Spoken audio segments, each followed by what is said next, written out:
Radio Taïwan International, les joies de l'éco-construction.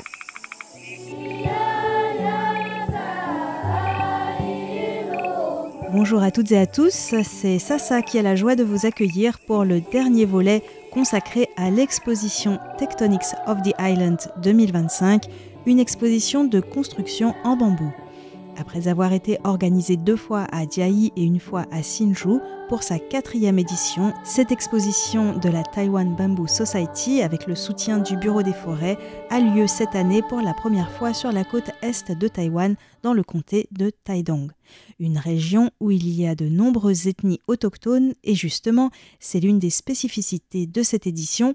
Parmi les 6 œuvres exposées, 4 ont des liens avec les autochtones, dont une qui a été réalisée par un autochtone, Ahong Mashikat, que j'avais déjà interviewé dans les joies de l'éco-construction lorsqu'il avait animé un atelier de construction d'un takuban, une maison des adolescents Puyuma, une construction ronde en bambou sur de hauts pilotis qui est vraiment impressionnante.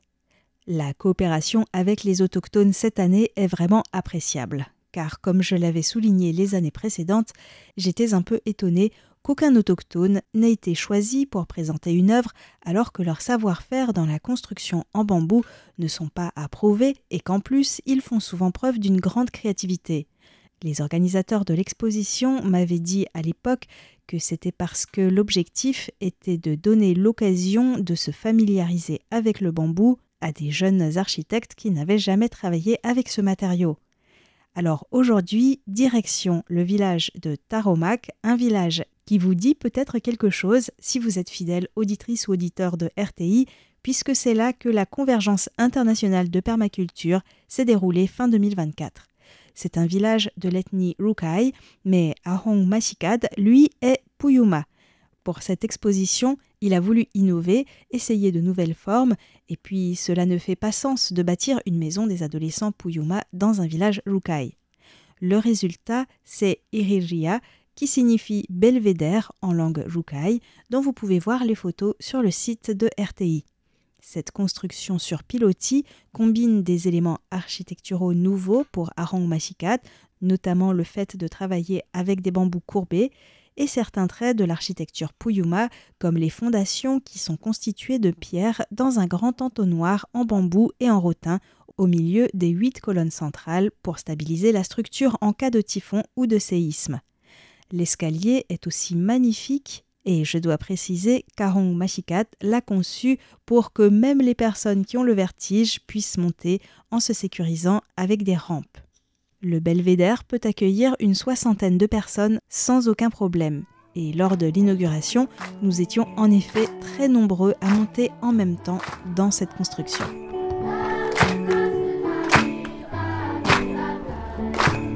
Une inauguration qui s'est déroulée en musique, puisqu'en plus des discours et de la coupe du ruban rouge, des enfants d'une école locale ont chanté quelques chansons. Les enfants ont aussi participé à un petit rituel en faisant le tour du belvédère, puis en jetant une pierre dans l'entonnoir des fondations pour lier symboliquement cette construction aux nouvelles générations. On écoute Ahong Mashikat nous parler de ce belvédère.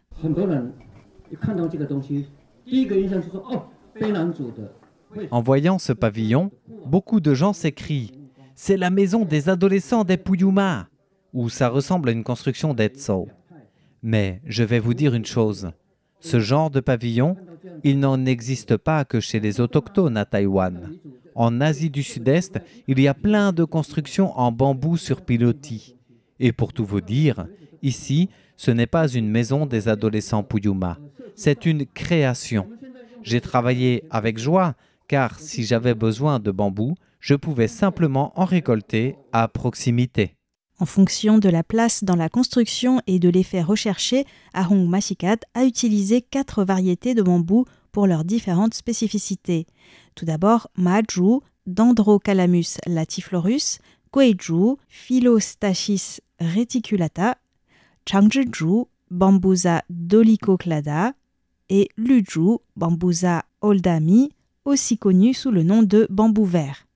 Mais pourquoi Ahong Mashikat a-t-il construit ce belvédère au village de Taromak? C'est grâce à Lily, qui tient un restaurant et qui fait en même temps un doctorat sur la gastronomie autochtone. C'est elle qui a introduit son ami Ahong Mashikat, qui cherchait un terrain, au chef du village. On écoute Lavalas, un autre villageois très actif pour promouvoir l'écotourisme à Taromak. Taromak, vous le savez, c'est un village roucaille. Comment se fait-il qu'il y ait un pavillon en bambou? Les roucailles ne construisent-ils pas en pierre? Je leur réponds, la nature ne cesse pas de prendre soin de nous, simplement parce que nous appartenons à une autre ethnie. La nature est tolérante envers nous. C'est en sachant utiliser les ressources naturelles qui sont autour de nous que nous en prenons soin. Si on ne sait pas les utiliser, on n'en prend pas soin. Pourquoi? Eh bien parce qu'on remplace ce qu'elles peuvent nous apporter par notre porte-monnaie. On ne dialogue plus avec la nature. Donc le plus important dans le processus de construction de ce pavillon, ce sont les interactions avec la nature. C'est lorsque nous nous éloignons de la nature que nous allons vers la guerre et la souffrance. Pour Lavalas, comme Ahong Mashikat, l'un des enjeux est de remettre le bambou dans la vie des habitants.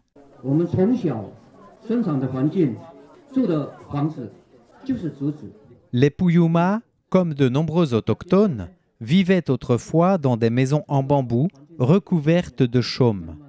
La structure tenait grâce aux nœuds en rotin, il n'y avait pas de métal. Avec l'évolution de la société, nous avons délaissé les matériaux durables que nous utilisions. L'une des conséquences est que nos forêts de bambou ne sont plus gérées. Les bambous vieillissent et jaunissent. Mais heureusement, il y a beaucoup de monde qui essaie de remettre au goût du jour l'utilisation du bambou dans la vie. En ce qui concerne le toit du belvédère, au départ, il devait être recouvert de bambou, mais Ahong m'a expliqué qu'il a eu un imprévu et a dû faire une pause pendant le chantier. Et lorsqu'il est revenu au mois de mars, il était déjà trop tard pour récolter le bambou. En effet, la meilleure saison pour récolter le bambou est de novembre à février en hiver. Au printemps, le bambou pousse très vite et est donc trop sucré. On a beau le traiter, il attirera toujours les insectes, m'a confié Ahong. Et puis, dans ce belvédère, contrairement à dans un takuban, il n'y a pas de foyer. Dans un takuban, la fumigation quotidienne permet de protéger le bambou des insectes. Comme il y avait une deadline pour terminer la construction, une condition pour recevoir des subventions, Ahong a dû se résoudre à utiliser du PVC, ce qui est dommage. Mais pour lui, le plus important, c'est la transmission. Je suis très content de continuer à partager ces connaissances et savoir-faire à plus de personnes pour qu'ils puissent à leur tour construire en bambou. En fait, nous n'avons pas besoin de trop de technologie. Si nous surutilisons les ressources, l'humanité court à sa perte. Utiliser des matériaux durables comme le bambou pour construire permet aussi de prendre soin des forêts. On sait le couper sans sectionner les racines et il peut repousser plusieurs fois. En plus, le bambou réduit le risque de glissement de terrain.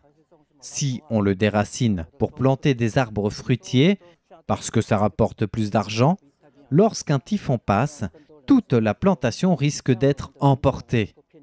Donc, je suis content de transmettre à la nouvelle génération. Parmi les volontaires qui ont aidé pendant plusieurs mois Ahong à construire ce belvédère, il y avait Charlie, un Américain. Comment est-il arrivé là?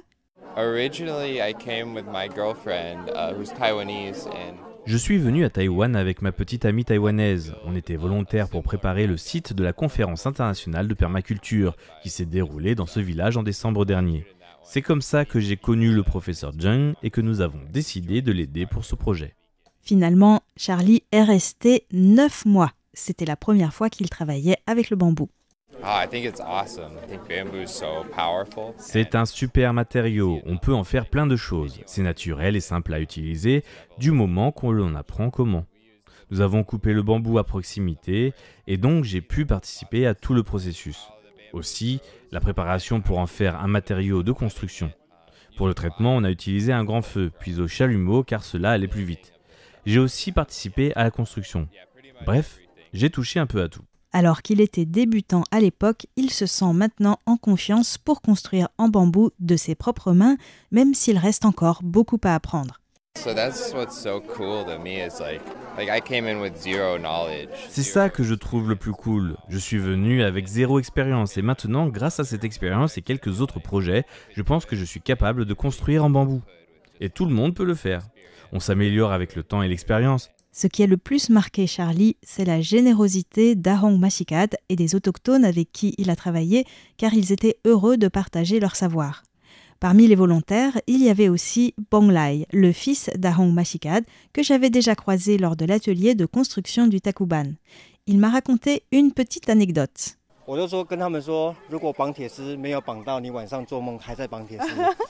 Je dis toujours, si tu fais des nœuds en fil de fer et que la nuit tu ne rêves pas de ça, eh bien, ça veut dire que tu ne les fais pas assez soigneusement. Je peux t'assurer que ce pavillon en bambou est très solide car beaucoup de volontaires rêvaient qu'ils faisaient des nœuds en fil de fer toutes les nuits. Quand j'avais interviewé Bonglai la dernière fois à Dolio, il me disait qu'il voulait se rapprocher de la vie de son village natal car il travaillait à l'époque dans une usine à Tainan. À l'époque, j'avais quitté le village depuis déjà un bout de temps et je suis allé à Dolio en observateur pour commenter. Depuis, j'ai participé à 3 autres chantiers en bambou avec mon père. J'ai beaucoup appris et je comprends de mieux en mieux la structure des constructions en bambou. Je me suis rapproché de la vie du village, mais il y a aussi des problèmes très concrets. Maintenant, j'ai besoin de réfléchir à ce que je vais faire, continuer les chantiers, enseigner ou autre, comment trouver mon équilibre. Bonglai a déjà arrêté de travailler à l'usine et se consacre au chantier en bambou. Il a donc déjà sauté le pas. Oui, j'ai fait le pas. Mais c'est aussi parce que j'ai fait le pas que je me rends compte que je ne suis pas encore à la hauteur. J'ai encore beaucoup de choses à apprendre. Bonglai est donc actuellement en pleine réflexion et pour cela, il est très content d'avoir laissé derrière lui le travail à l'usine car quand il était ouvrier, il revenait chez lui trop fatigué pour réfléchir et aller de l'avant. Sa nouvelle préoccupation est maintenant de trouver des chantiers sur lesquels il pourra apprendre de nouvelles choses. C'est donc sur ce relais passé aux nouvelles générations que se termine cette série qui, je l'espère, vous aura plu. Si vous êtes à Taïwan ou si vous y passez dans les prochains mois, n'hésitez pas à visiter cette exposition Tectonics of the Island 2025. Avant de vous quitter, je remercie encore Green Media et Taiwan Bamboo Society, sans qui je n'aurais pas pu réaliser cette série. À la semaine prochaine.